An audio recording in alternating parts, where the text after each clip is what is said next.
Hey guys, we're here with Clark Glass. He's got a really sweet mid-range trailer from Lead Dog, and we're going to take a look at this, see all the different modifications he added to it. So Clark, where'd you get your trailer from? I get it from Lead Dog Motorsports in Havasu, Arizona. Okay. Randy Clary, and he did a great job actually. Nice. So what's this big box all about you got on the front Yeah, here? this is to bring all of our extra things. We found when we came that we just kind of brought more and more things, and so I had this built by a company in Cartersville, Georgia called Steel Materials Inc. And we keep our stove in here, annex room for the rooftop tent, chairs, extra table, and it's kind of a catch-all. We've got a toilet tent and a couple things like that. It seems to get filled up pretty quick, so that's what we use it for. Very cool. Looks like you got plenty of room in here. Yep. All the way down, large compartment on the bottom and several small ones in the middle. So Kind of measure the shelves that fit, like in the wintertime we'll bring a buddy heater with us and we can set it up right in here. sure. A few of the other things, so it was fun to add on to it. It's aluminum, so it didn't add too much to the tongue weight. Yeah, tongue weight is always a consideration. Very cool. All right, so we're back out here.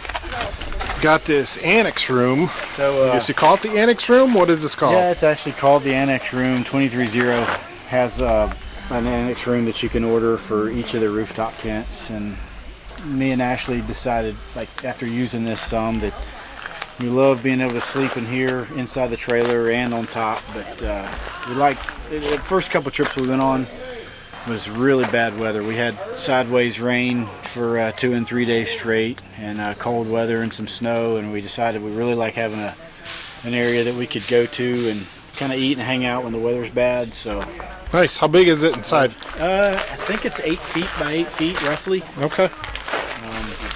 So how many people can you sleep in the rooftop tent? This one is the biggest model that 230 makes. It's the Walkabout 87. It's advertised as sleeping 5. We sleep comfortable with me and her and a dog, but I have a pretty big family, brothers and sisters and a son that go with us sometime too. So Okay. we might pile 4 in there comfortably. 5 is a bit of a stretch. Okay.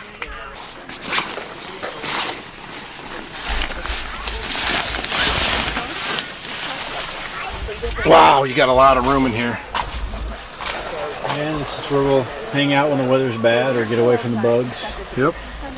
And we enjoy it a lot. So you got dual ladders. That's Yeah. pretty nice to be able to get up and down. You got plenty of room in here. And it's fully enclosed in the insect netting, I Yep. see. Yep. So you got full bug protection. Cool. And Very then, nice. And then because of the annex added on here, what kind of awning system did you So do? we've got it's a Foxwing. It's their Eco. I think it's the Eco 2.1, which is a little smaller than a lot of the full-size awnings.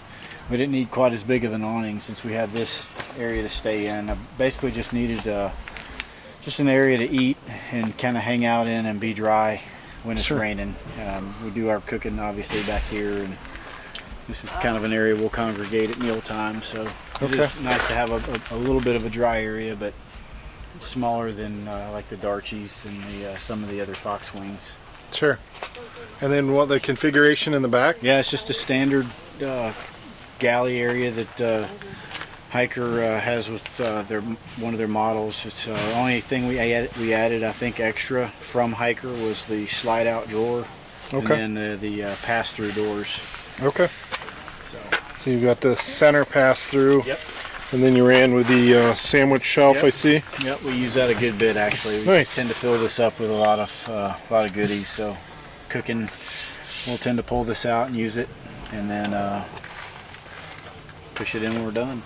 Very cool. This is our power system here. This will run off of solar, which we don't have it hooked up to solar now since we're in a campground. We just run it off the shore power, but it's basically a 100 amp hour AGM battery Okay. with just several different kind of output configurations for USB or 12 volt or 110. And Nice. that's what we'll run our lights, and then we've got phone chargers and stuff run up into our tent. Okay. Very cool. All right, we're on the driver's side here. So standard configuration, I don't know what size tire that is. Oh, that's just a standard wheel. 235 by Okay. 15. Okay. And then you've got the squared off fender, Yep. the window, Then you went with the standard configuration inside? Yeah, we have the two shelves above where we typically sleep when we're in here, and then we did get the max fan, which I would recommend on any of them, actually. Yep. It's pretty awesome. Makes a great breeze. Yep. And then I mounted a buddy heater over there. Just for, oh yeah, nice. We had some pretty cold nights when we first started camping, so that really helps out a lot here. There's no condensation when we use it. Okay. Very nice. TV for the wife when we have long rainy days. You gotta have the TV. That's nice. Perfect. Yep. And then you've got the loops up top where you can pass things through. Yep. Yep. The standard configuration. Cool. Very cool. All right, well, thanks. Appreciate it. Thanks for the time. Love the mods. You did a great job with it. Looks like you thought through on everything that you needed for your situation. So thanks for showing us. Yeah.